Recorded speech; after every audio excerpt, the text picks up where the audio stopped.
جب نفل نماز کی نیت کرتی تو ایک ہی سجدے پہ پوری رات گزار دیتی.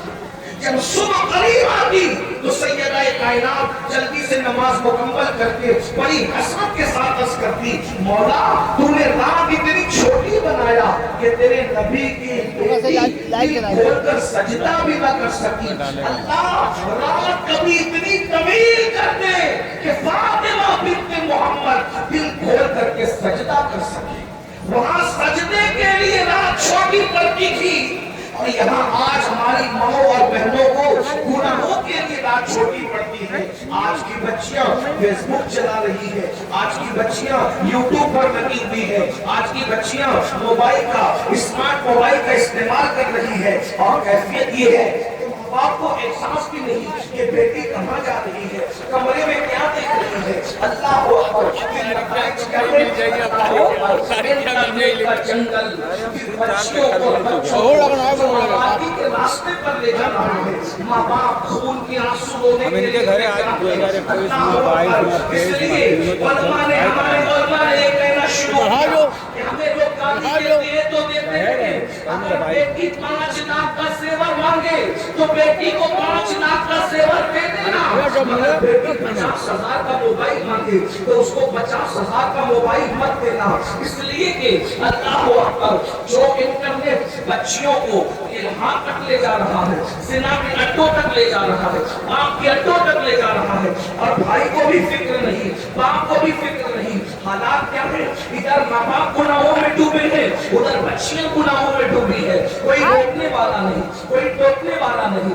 شادی کا موقع ہے تو دلہن کو میک اپ کرانے کے لیے بیوٹی پارلر تک لے جایا جاتا ہے. دلہن کے ساتھ ساتھ نوجوان بچیاں بھی جاتی ہیں بیوٹی پارلر تک اور بعض بیوٹی پارلر سے جو ہے وہ باضابطہ زنا کی دلالی کر رہے ہیں. وہاں سے اللہ اکبر زنا کے راستے کھولے جا رہے ہیں. میں صرف اتنا کہنا چاہتا ہوں, دنیا جدھر جا رہی ہے دنیا خود جانے, لیکن ایک مسلمان ہونے کی حیثیت سے تمہیں سوچنا ہوگا کہاں جانا ہے, کہاں نہیں جانا ہے, بیٹیوں کو کہاں بھیجنا ہے, کہاں نہیں بھیجنا ہے.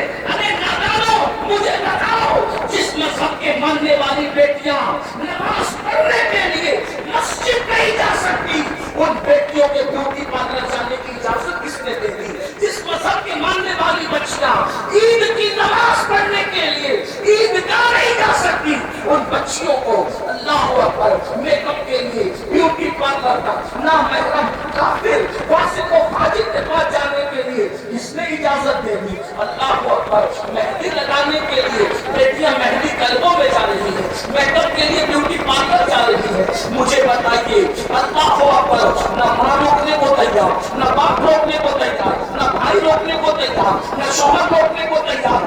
سن لو اپنے گھر کی عورتوں کو بے پردہ گھمانے والوں, بیوٹی پارلروں تک پہنچانے والوں, وہ تو عذاب بھگتے گی لیکن تم اپنا انجام سن لو.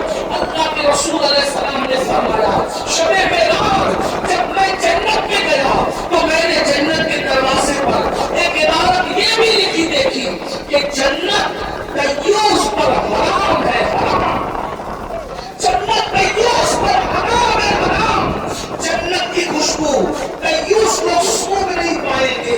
یہاں تک کہ 500 سال سے 500 سال کی دوری سے جنت کی خوشبو آتی ہے, لیکن دیوس نہ جنت کی خوشبو سونگے گا نہ جنت میں داخل ہوگا. تو صحابہ نے پوچھا یا رسول اللہ یہ دیوس کون ہے, دیوس کسے کہتے ہیں؟ تو میرے آقا فرماتے ہیں جس گھر کی عورتیں بے پردہ گھومے اور وہ مرد منع نہ کرے وہ دیوس ہے, دیوس. اللہ نہ اس کی نمازیں قبول کرتا ہے, نہ اس کی دعائیں قبول کرتا ہے, نہ اس کا فرض قبول کرتا ہے, نہ اس کا نفل قبول کرتا ہے. پوچھنا چاہتا ہوں بہن گھوم رہی ہے بے پردہ, بھائی کو احساس ہے, عورت بیوی گھوم رہی ہے بے پردہ, شوہر کو احساس ہے, بیٹی گھوم رہی ہے بے پردہ. اللہ اکبر کیا احساس ہے اس کے باپ کو کہتے ہیں ارے یہ مولوی لوگ تو پرانی باتیں, پرانے خیال کی باتیں کرتے ہیں.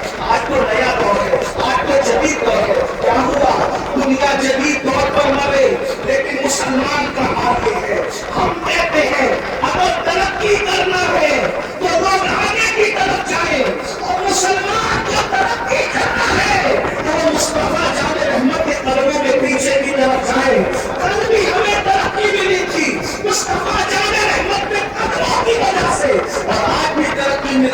مصطفیٰ جان رحمت کے قدموں میں آنے کی وجہ سے بیٹیاں پتلے پتلے لباس پہن رہی ہیں، بیٹیاں آبی آسمی کے کپڑے پہن رہی ہیں، بیٹیاں وہ دوپٹوں کو لٹکا کر مفلر کی طرح گلے میں بازاروں میں گھوم رہی ہے، ولیمے میں گھوم رہی ہے۔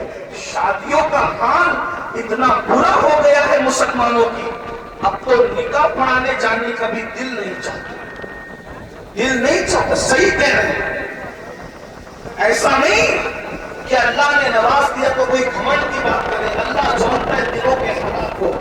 اب رشتے داروں کی شادیوں میں بھی شامل ہونے کو دل نہیں چاہتا، کسی کی شادی میں جانے کو دل نہیں چاہتا۔ کیوں؟ اتنی بے پردگی ہے، اتنے گندے حالات ہیں۔ لوگ صرف کیا سمجھتے ہیں شادی میں ڈی جے نہیں لگایا تو یہ شادی شریعت کے مطابق ہوئی۔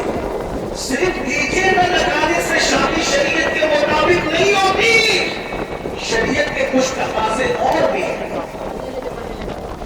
بچیاں گلے میں دوپٹے لٹکا کر بالوں کی نمائش کرتے ہوئے پھر رہی ہیں، کون روکنے والوں؟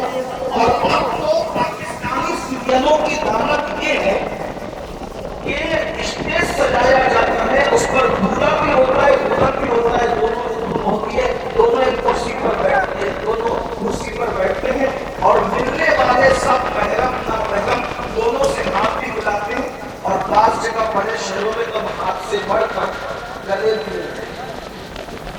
آپ سے میں پوچھتا ہوں، آپ سیریل دیکھ کر زندگی گزارنے کا طریقہ سیکھیں گے؟ ذرا بتاؤ۔